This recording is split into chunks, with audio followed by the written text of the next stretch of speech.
आज हम पहुंचे हैं खैर के मशहूर पंडित कल्याणदास चरणलाल गजक के प्रोपराइटर महेश गौतम जी के पास। गौतम जी से हम इच्छा पूर्ति दर्शन शास्त्र के सवालों के जवाब जानना चाहेंगे। पहले मैं अवगत करा दूं आपको गौतम जी कि यहाँ से 8 किलोमीटर की दूरी पर इच्छा पूर्ति धाम की स्थापना काफी समय पहले हो चुकी है। क्या आपको वहां जाने का सौभाग्य प्राप्त हुआ है? नहीं हुआ। अच्छा, मैं आपको बता दूं कि वहां के जो संचालक हैं राजेंद्र देव जी महाराज, उन्होंने 11,000 पृष्ठ पर दर्शन शास्त्र लिखा है, इच्छा पूर्ति दर्शन शास्त्र, अच्छा जी। जो विश्व में अपने आप में अनूठा है और सबसे बड़ा है। 11,000 पेज पे आज तक कोई भी शास्त्र या काव्य या कोई ग्रंथ नहीं लिखा गया है। गुरुजी मतलब 2600 वर्ष पहले 2 दर्शन शास्त्र आए थे सनातन धर्म में।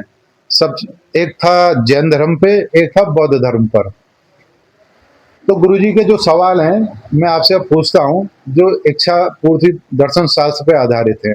सबसे पहला ये आप अपने खुले शब्दों में बताएं, तो मनुष्य जब सुबह जगता है तो वो इच्छा के कारण जगता है, जिम्मेदारी के कारण जगता है, या कोई और अन्य कारण रहता है? जिम्मेदारी के कारण। क्या महसूस करता है मनुष्य? घर की जिम्मेदारी। मतलब घर की जिम्मेदारियों, गृहस्थी की जिम्मेदारियों के चलते सुबह मनुष्य की इच्छा होती है कि उसे काम पे जाना है और अपनी जिम्मेदारी समझते हुए वो सुबह जगता है। क्या आपने आज तक कोई ऐसा व्यक्ति देखा है जिसकी कोई इच्छा ना हो? ऐसा तो कोई नहीं है। धर्म क्षेत्र में, सन्यासियों में, गृहस्थ में, कहीं भी आपकी नजर में आज तक कोई ऐसा आदमी नहीं आया तो जिसमें इच्छा ना हो? सन्यासी बाबा होते हैं।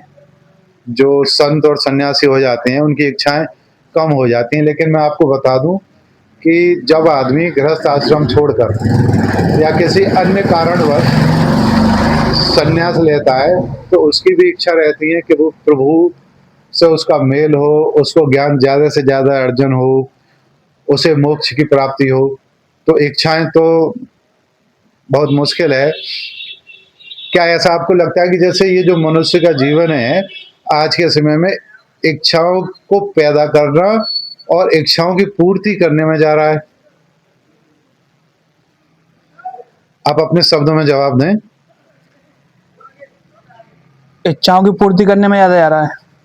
यानी कि सुबह आदमी जगता है, कुछ विचार करता है और शाम तक पूरा घर में लगा रहता है, उसी उधेड़ बुन में लगा रहता है। यानी कि घर की जिम्मेदारियों में इच्छा किसी भी प्रकार की हो सकती है। अगर किसी आदमी की सारी इच्छाएं गौतम जी पूरी हो जाती हैं माना, तो वो आदमी नए सिरे से जिंदगी शुरू करेगा या जिंदगी में अपने में वो क्या महसूस करेगा? नए सिरे से करेगा। फिर वो नए सिरे से जिंदगी शुरू करेगा। इच्छा अगर ना हो व्यक्ति में कुछ करने की, तो क्या उसका विकास अथवा तरक्की संभव है? नहीं है। कैसे? काम नहीं करेगा तो कैसे काम चलेगा फिर?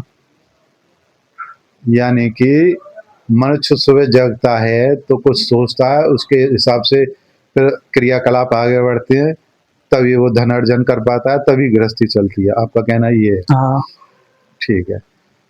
अगर गुरुजी आपसे ये कहें कि इच्छाओं में समस्या नहीं है, अच्छा।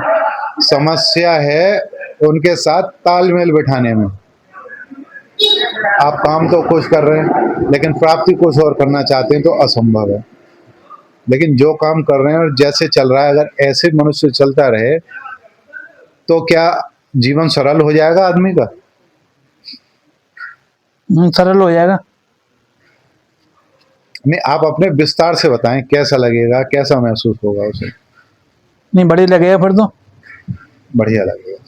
चलिए, मैं आपको अवगत करा दूं कि अगर आप इच्छा पूर्ति धाम मंदिर पर कभी नहीं गए हैं तो आप अपने इष्ट मित्रों के साथ, अपने दोस्तों के साथ, अपने परिवार के साथ एक बार दर्शन लाभ जरूर लें। कहाँ पर है मंदिर? ये यहाँ से 8 किलोमीटर दूरी पर, कौन से रोड पे? गांव एदलपुर, टेंटी गांव वाले रोड, नहर पर स्थित है। अच्छा। और मेरा दर्शकों से निवेदन है कि जिस चैनल के माध्यम से देख रहे हैं, सुन रहे हैं, उसको लाइक करें, सब्सक्राइब करें बहुत बहुत धन्यवाद। आपका बहुत बहुत धन्यवाद हमारे अभिभावक में शामिल होने के लिए। नमस्कार।